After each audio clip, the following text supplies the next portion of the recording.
In that segment tonight, a free press. Does the USA really have one? That is the subject of the second Talking Points memo this evening. With President Trump taking on the national media, saying much of it is corrupt and fake news, a major controversy has erupted, as you know. Mr. Trump has been criticized by both the left and the right. I hate the press. I hate you especially. But the fact is, we need you.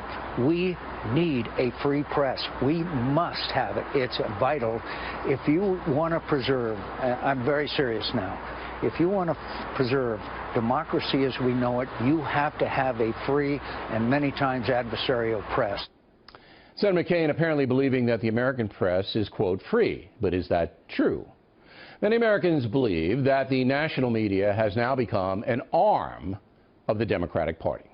That is, they don't coordinate with the Democrats, they're not attending meetings, but their sympathies are simpatico with the party. On television, the overwhelming number of newscasters are liberal. The Constitution anticipated this. The Founding Fathers anticipated Donald Trump. They feared tyrants. The questions of has the right experience and has the right judgment. Hillary Clinton won those questions by gargantuan amounts and numbers. He never denied it. But I think what the people are saying is, we don't care. We hear what you say about him. We don't want to hear it. It made him stronger. We don't care. And now that President Trump has taken office, the attacks on him are withering. President Trump, if you're watching, you're the president. You legitimately won the presidency. Now get to work and stop whining about it. It's a very irresponsible and ultimately dangerous moment in history, almost a proto-fascist moment in history, where he's laying seedbeds in the minds of the American people that the media itself is broken. As we know, there's, since 2000, been a couple dozen suspicious deaths of journalists in Russia who came out against the government there. Donald Trump has made no secret about going after journalists and his distaste for any news that doesn't agree with him here. Do you find that this is a dangerous path he is heading down? So now he's going to kill us.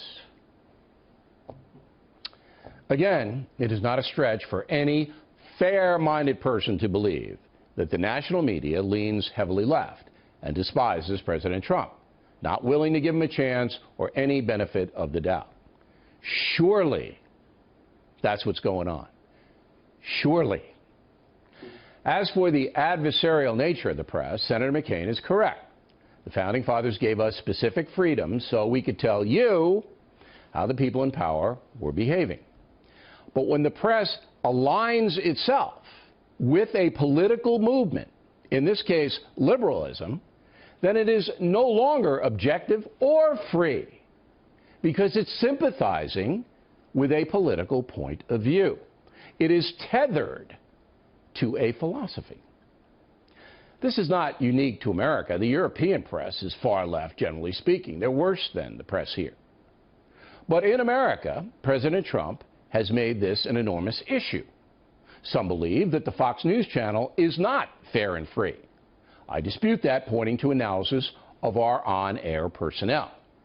We put forth both sides. President Obama would disagree. And remember, he complained about the press, too.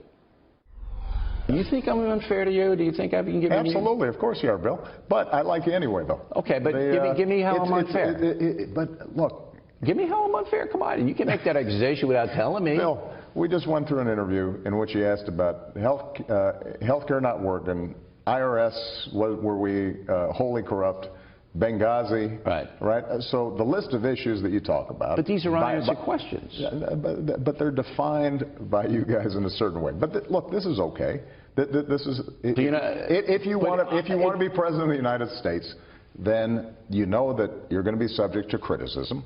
But if it's unfair, I want to know if it's unfair. Is it criticism is criticism. It's my job to give you a hard time. And it is my job to give everyone in power a hard time, and I do.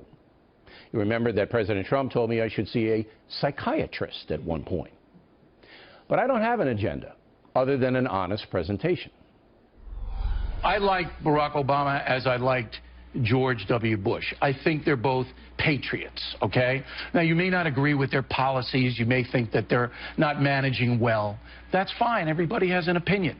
But as human beings, I think they're both trying to do what's best for their country. So I admire that. I respect that. Now, for saying that, the far right hammered me. Summing up, if the American press wants to regain respect, it needs to ditch its outwardly liberal bent. I know all these people. I know all the anchors, most of the producers. I know who they are and how they think. In the national press, it is at least 10-1 liberal over conservative. And that's the truth. And that's the memo.